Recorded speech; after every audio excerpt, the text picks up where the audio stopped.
Israel युद्ध के बीच प्रधानमंत्री नरेंद्र मोदी ने कतर के अमीर शेख तमीम बिन हमद अल थानी से फोन पर बात की और ट्वीट कर बताया कि भारत कतर के साथ मजबूती से खड़ा है और उसकी संप्रभुता व क्षेत्रीय अखंडता के किसी भी उल्लंघन की कड़ी निंदा करता है। पीएम मोदी पिछले 48 घंटों में 8 देशों के प्रमुखों से बात कर चुके हैं। रिपोर्ट देखिए।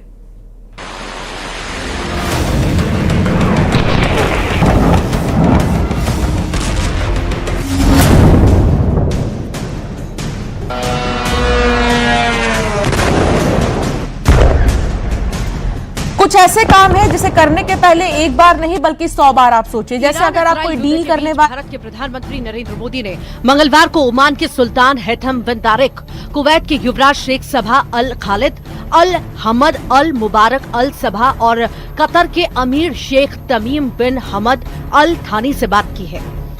पीएम मोदी ने पश्चिम एशिया में जारी संघर्ष के दौरान उनके देश पर हुए हमलों को लेकर चिंता जाहिर की।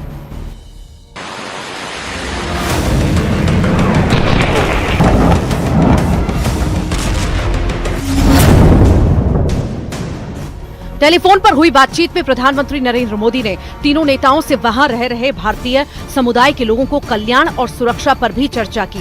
एक अधिकारी ने बताया कि प्रधानमंत्री ने मंगलवार दोपहर बाद खाड़ी क्षेत्र के 2 महत्वपूर्ण नेताओं से बातचीत की। उन्होंने ओमान के सुल्तान हैथम बिन तारिक और कुवैत के युवराज शेख सबा अल खालिद अल हमद अल मुबारक अल सबा से फोन पर बातचीत की है। बहरीन, ओमान और कुवैत के राष्ट्र प्रमुखों से बात हुई।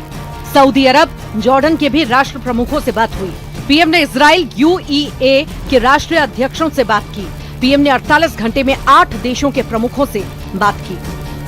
As Prime Minister Modi has spoken with various leaders, including Netanyahu, including Bahrain, I think maybe, and others who could be there, Qatar, Riyadh. These are all partner countries with whom we've had very strong ongoing engagements. And war in this region is absolutely of not much interest to us at all.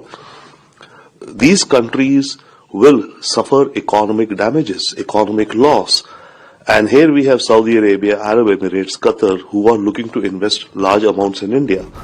America और Israel द्वारा Iran के खिलाफ शुरू किए गए संयुक्त हमले के बाद फोन पर यह बात हुई है। प्रधानमंत्री मोदी ने पिछले 2 दिन में बहरीन के शाह और सऊदी अरब के युवराज से बात की और दोनों देशों पर हाल ही में हुए हमलों की निंदा की। मोदी ने कहा कि भारत इस कठिन घड़ी में उनके साथ एकजुटता से खड़ा है।